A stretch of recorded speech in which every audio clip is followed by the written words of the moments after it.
Tina in Studio B, as well as Chris Calandra, and you have a special guest with you, Chris, don't you? I did bring a very special guest.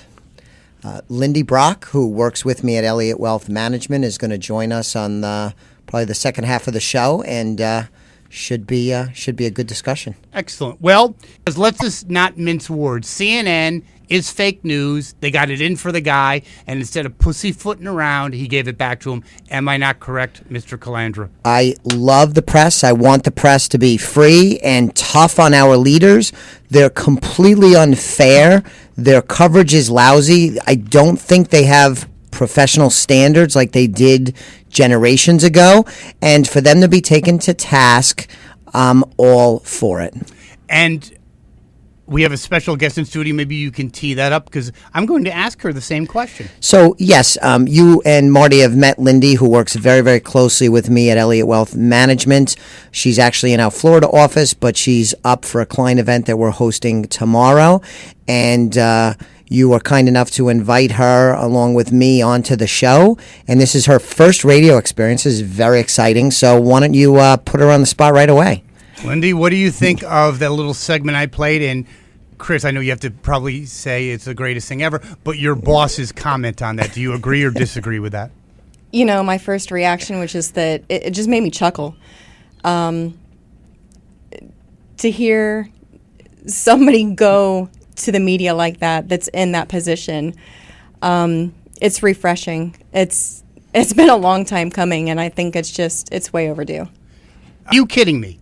And past Republican politicians would just take, I'll say, the high road, and they would just let bygones be bygones. They would turn the other cheek. The lame road. And that has been unsuccessful because these media folks, not all of them, but many of them, too many of them, they've gotten bolder and bolder and don't even pretend to be unbiased and professional anymore. They're completely, if they're going to treat Donald Trump like he's the opposition and the enemy, I don't see any reason why he shouldn't return the favor and treat them the exact same way, and that's what he does. I actually got one better for you. If I was his strategic advisor, which I should be because I'm so underutilized in life, I would boycott Lindy, CNN. What do you think of that? I would say, you could show up to my press conference, but no one in my staff, on my staff, and when you're in this press conference, you will not be asked a question. What do you think of that? They've been going. If you watch CNN, it's 24/7. Could it be that Donald Trump's grandfather was Jack the Ripper? I mean, it's becoming a caricature of itself. What do you think? I don't know. I don't even know if it'd make a difference to him. I think you're right. I'm probably the only one here that did not see this whole thing happen. Okay. I've heard so much about it, and with the clip that you just played, that was why I was over here sort of chuckling. Chris, were you amazed that they were applauding? No, I don't think it's. I don't think it's surprising because there's been misbehavior in the press for a long time, and when you see misbehavior and then you see somebody crack down on it, you usually feel pretty good about it. And it's not just people that are watching or listening to that, but also people in the room. They know that some of these folks that are in that room are, I would describe as dirtbags. And I'm not saying that the CNN reporter, I don't know him from a hole in the wall, but even if you hear his behavior, like yelling out and this, that, the other thing, that's as disrespectful and as rude as Donald Trump is. Because and they don't think of him as the real president caller, correct? Yep. Excuse me. One more thing. You know some other. I don't know. You guys probably might know this, but you know the Hartford Courant. Yeah, the paper. Yeah, Hartford Current, yeah. Yeah, I use it. Do you know something? When I change the oil sometimes, and I don't want it to drip, I use the Hartford Current. That's about where it goes. Wow, man, they're so fake. They are. Oh my God, horrible. Bizarre. They're about as relevant as, let's say, Elvis's Vegas act. It's really kind of done. But thank you so much for calling. Thank you, sir. Take care. So I want to play you another clip. But I like you're the female and a very accomplished person as well in the studio. I'm going to play you a little clip that I kind of touched on last week, and it's Meryl Streep, a very oppressed person. Screaming and lamentation this weekend, and I have lost my mind sometime earlier this year, so I have to. No, it was years ago. Trust me. Thank you, Hollywood Foreign Press. Just to pick up on what Hugh Laurie said, you and all of us in this room really belong to the most vilified segments in American society right now. Think about it. Hollywood, foreigners, and the press. But who are we? And you know, what is Hollywood anyway? It's just a bunch of people from other places. I was born and raised and educated in the public schools of New Jersey. Viola was born in a sharecropper's cabin in South Carolina, came up in Central Falls, Rhode Island. Sarah Paulson was born in Florida, raised by a single mom in Brooklyn. Sarah Jessica Parker was one of 7 or 8 kids from Ohio. Amy Adams was born in Vicenza, Veneto, Italy. And Natalie Portman was born in Jerusalem. Where are their birth certificates?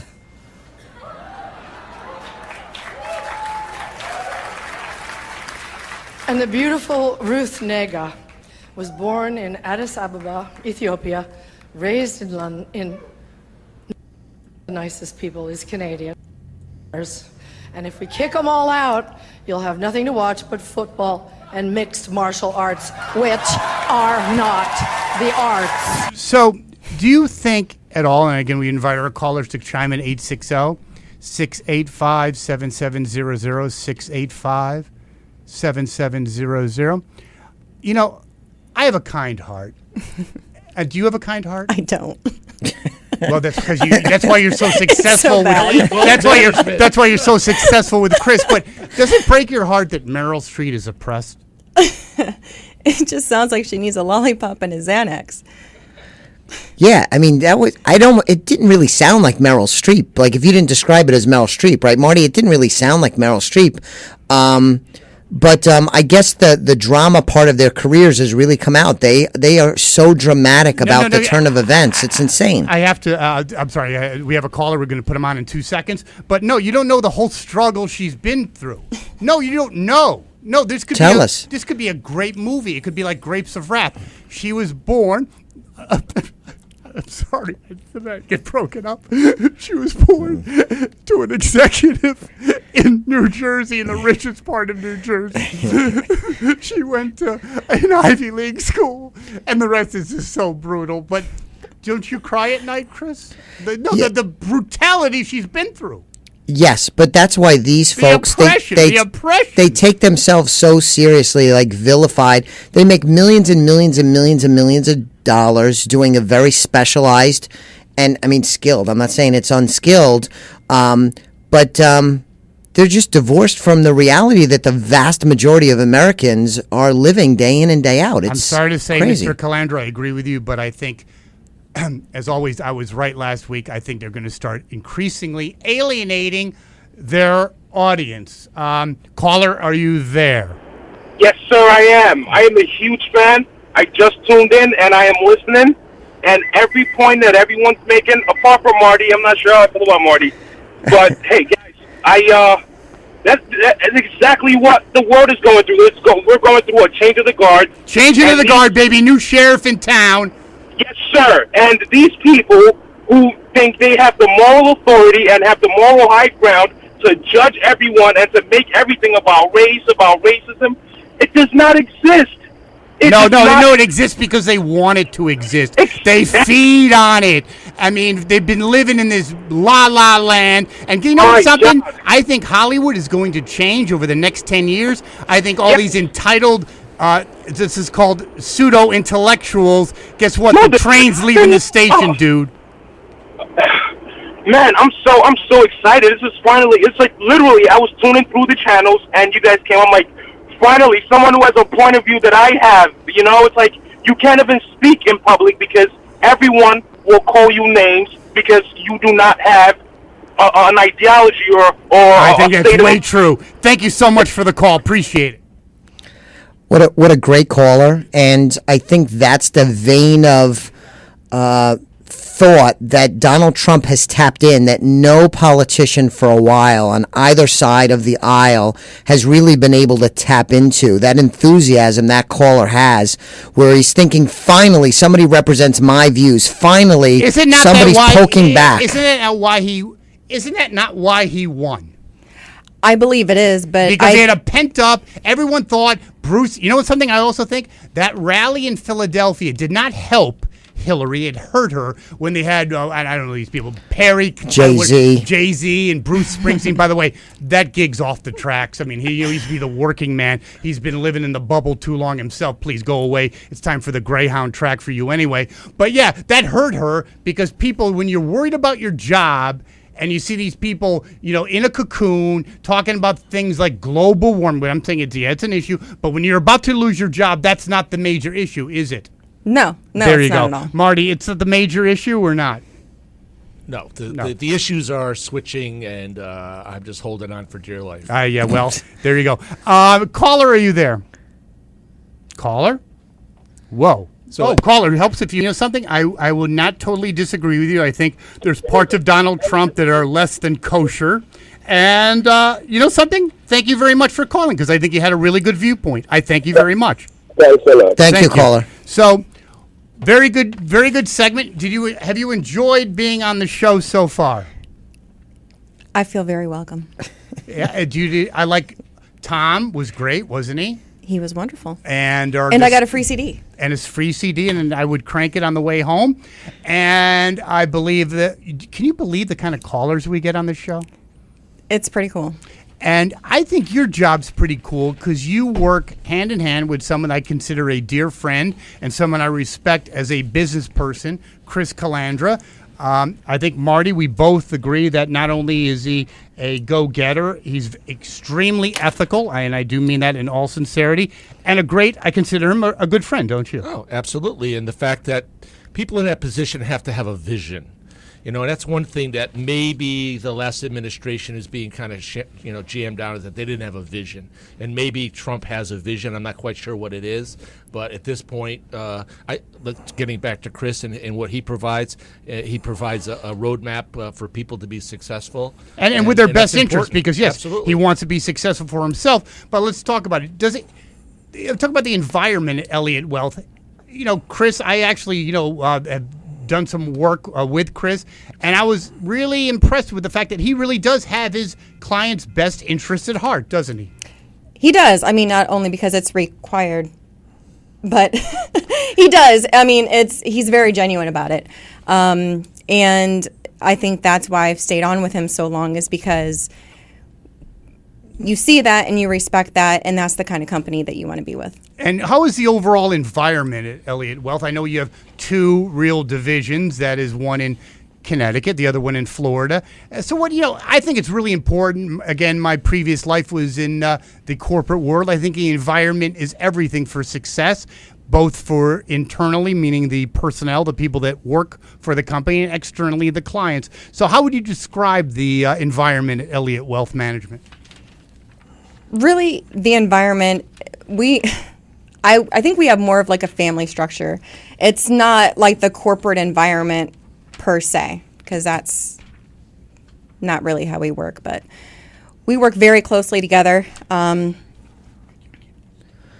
think, if I could jump in, Lindy, I think, Jeff, one of the hallmarks, culturally, because we're not a big organization, we're a small business, as we've talked about on the show. It's very entrepreneurial. But when we work with clients, we bring the fact that we're very highly educated in what we do and very experienced. And working with clients, and I think this is what you saw, Jeff, in your dealings with me, is that we take a big picture approach in focusing on clients' needs and wants and their goals and objectives. And we have the strength of a very comprehensive team between the two divisions, having the Florida office and the Connecticut office. I'm a certified financial planner. Lindy is a licensed professional. We have CPAs, other CFPs. We bring a lot of expertise, experience, and a very comprehensive team to help the clients. Quite a menu of services that are provided, right? And is that something that they need to come to the office and to hear about, or are there places in which they can go and seek that information out? Well, we have clients all over the country, not just in Connecticut. And one of the things, we talk on the show, right, Marty, is that one of the problems or challenges in my business is that as we work with clients and they get to retirement age and they successfully achieve retirement, what do you think happens? Unfortunately, they leave the state of Connecticut. They go to North Carolina, they go to South Carolina, they go to Florida, they go out to Arizona and Nevada. So we have clients all over. So we deal and use technology to leverage meeting with clients using webinars and other platforms so that we could service the clients even though we may not be in the same town as them on any given day.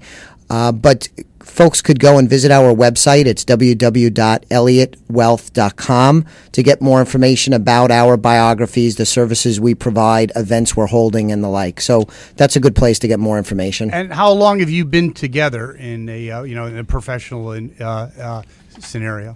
Well, I know you joke about my youthfulness in studio, but I've been in this business for 25 years. It's the entirety of my career. I've only been a financial advisor. This is what I was built to do. And the fact that I now have 25 years of experience, although I'm still 46 and blessed to be in the prime of my working career, it's a good combination because we work really, really hard. We're open to new ideas. We're embracing technology. But 25 years of experience is something that's often helpful as you work with clients. Well, we do have a caller that wants to ask a question about you and your organization. Caller, are you there? Yes, I am. And what do you have to say? Well, you have something that you want to ask Chris? Or? Yeah, I mean, I just wanted to see how to differentiate between what you see on the news about all the stock markets and things going up and concerns in Europe and versus what really matters to, planning and saving for retirement. Yeah, that's a good question. I love news, and if you're a fan of the show and listen to the show, I'm a news junkie and a political junkie in terms of news. But it's not a good idea to allow the daily news cycles to affect your long-range business plans. And if you have a good plan and it's well thought out and it's monitored and you're working in partnership with some professionals, you can pay attention to the news of the day, but it shouldn't cause you to change just based on what's happening in a news cycle in a given day or given weekend. And I know we talk about politics a lot on the show, and I know back in 2008 when President Obama was elected, there was a whole slew of my clients that thought that was the end, that the sky was falling, it was all over, and they were doomed. And those people weren't correct. And you might not like President Obama's administrative policies, but it wasn't the end of the world. And I now, with the election of Donald Trump, have a whole different group of clients that are thinking it's the end of times and this is the worst thing to happen and that they're doomed. It's the same conversation as it was in 2008. It's just I'm talking to a different group of people. And if you have a good plan and you stick to the fundamentals of having a financial plan to achieve your goals and objectives, who is president or what happens in this news cycle or that news cycle is not going to allow you to not achieve your goals. Great. Thank you very much for the call, Chris. Thank you very much for your insight in that area. And Lindy, we are in our last minute of the show, and you're going to have the honor to play buzzwords with us. It's where we ask basically a little tidbit, let's say a word that's in the news, and you kind of draw association. So, Marty, let's go ahead with some buzzwords. Okay, how about vetting? The process of vetting. Well, obviously in the news, right? With the new administration, I think the Democrats are kicking in their heels, but I think it's all for naught, Chris, isn't it? I think vetting should be a more natural process, but it's now used as a political weapon by both sides, and I think it's unfair to the people that have a chance to serve the public. No question. That's why very few accomplished people want to go into politics. Go ahead. Davos. Pass. Go ahead. Okay. Debutantes. There was a huge... They'll be at the ball. I've dated many of them. Aren't they going to be at Black Eyed Sally's with the suit tomorrow?